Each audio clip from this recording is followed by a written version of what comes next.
Salut tout le monde, c'est Anto, je vous retrouve cette semaine dans une toute nouvelle vidéo et je vais vous montrer comment vous allez pouvoir faire passer votre composition musicale à un niveau supérieur. C'est-à-dire que dans cette vidéo, je vais reprendre la composition que j'ai fait avec mon assistant ChatGPT la semaine dernière et je vais tout simplement développer cette composition. Et pour un petit rappel, voici ce que j'avais composé.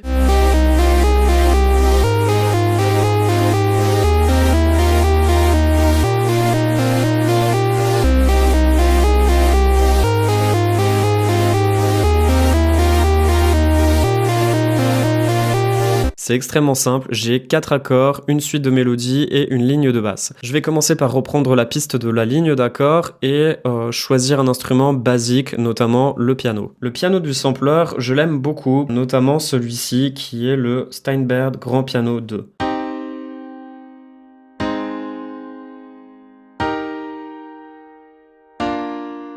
On sélectionne toutes les notes de piano. Ensuite, une fois qu'elles sont toutes sélectionnées, on va venir cliquer sur Région ici.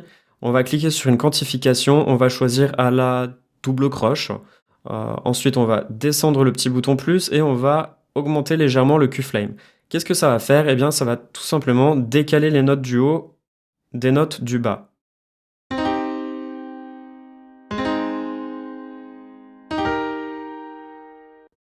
Donc là, il est un petit peu trop prononcé, donc je vais le faire très subtilement.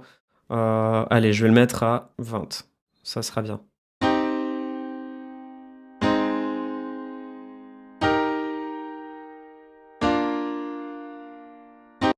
Ok, c'est pas mal. Maintenant, on va sélectionner toutes les notes du bas. On va les dupliquer et on va les descendre d'un octave.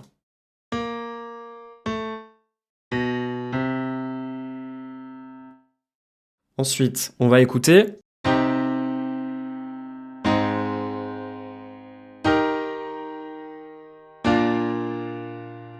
Ensuite, ce que je vous conseille de faire, c'est de sélectionner les notes du milieu et de les augmenter d'un octave.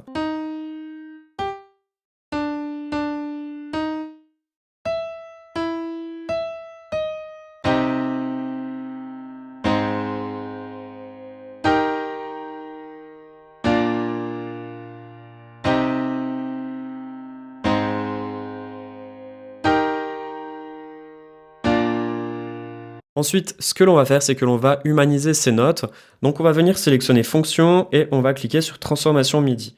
Une fois que l'on sera dessus, on va cliquer sur Humaniser et on va sélectionner et opérer. Donc là, vous voyez, vos notes, elles ont des vélocités différentes, c'est-à-dire qu'elles ont des couleurs différentes. D'ailleurs, pour la petite astuce, si vous cliquez sur Présentation et Étiquette de notes, vous aurez les notes qui seront affichées sur chacune des notes ainsi que leur vélocité.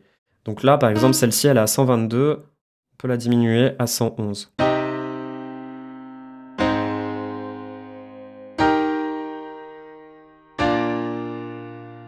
On va venir sélectionner notre piste d'instrument et on va sélectionner un nouvel instrument afin de le rendre un peu plus électro comme ce qui était prévu de base. On duplique la piste. Hop, celle-ci, on la met en mute afin de garder toujours notre idée de départ, les pianos.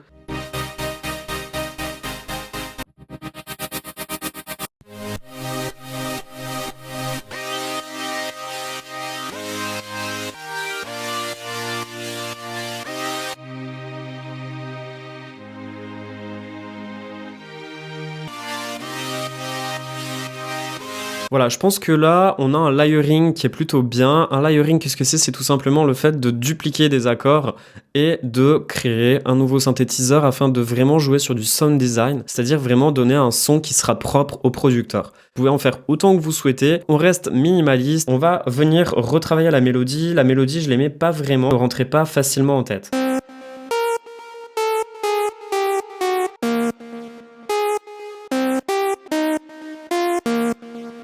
Pour la petite astuce, lorsque vous écrivez une mélodie, si vous avez peur de faire des fausses notes, je vous conseille d'ouvrir sur la piste de mélodie dans les MIDI FX. Ici, vous allez cliquer sur Transposer et vous allez trouver la tonalité générale de votre titre. Alors là, mon titre, il était en C mineur naturel.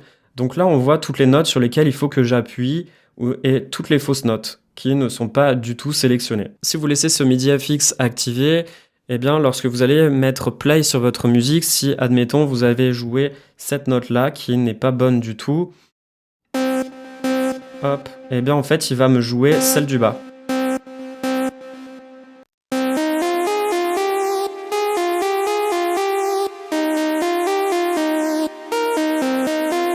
Maintenant, il n'y a plus qu'à écrire une mélodie. Ce que je peux vous conseiller également, c'est de laisser le transposé ouvert.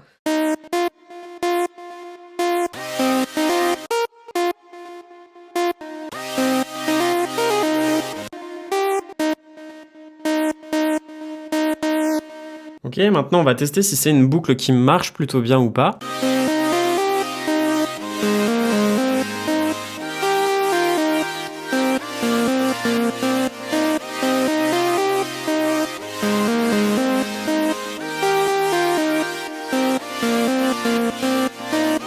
Ok, c'est top, ça match, c'est ce que je veux. Ensuite, je vais retravailler la basse. Alors la basse, on va choisir un nouvel instrument. J'avais mis la deep bass du synthétiseur Spire.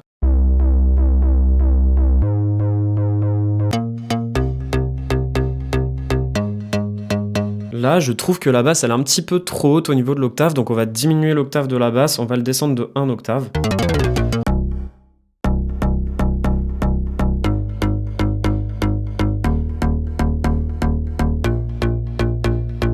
On a tous les éléments que l'on souhaitait avoir. Maintenant, ce que l'on va faire, c'est que l'on va développer le style électro. On va déjà un petit peu commencer par créer un arrangement. Toutes ces régions, on va les décaler. 1, 2, 3. On va dupliquer cette partie-là afin d'avoir vraiment un vrai drop qui soit assez long. On va commencer notre production par, on va dire, des accords qui vont se répéter tout le temps. Donc c'était la fameuse nappe.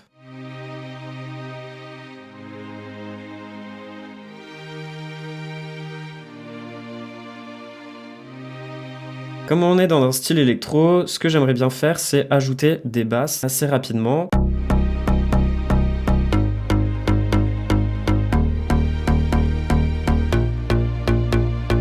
On a une première étape au niveau de l'arrangement. Ensuite, ce que je vais faire, c'est que je vais aller sur le kit A+, et dans le kit A+, je vais ajouter un kick, des claps, des doigts, des snares, etc. Et on va après redévelopper tout ça. Donc dans les drums, je vais dans les one-shots et dans les kicks. Une fois que je suis dans les kicks, j'en sélectionne un. Donc une fois que le kick il est ajouté, on va ajouter dans les one-shots des claps.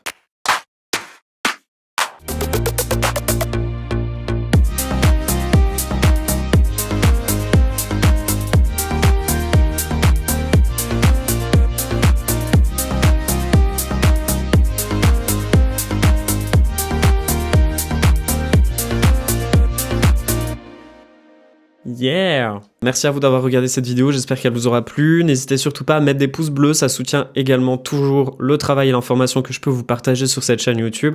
Et quant à moi, je vous retrouve la semaine prochaine dans une prochaine vidéo pour continuer cette production. C'était Anto, ciao!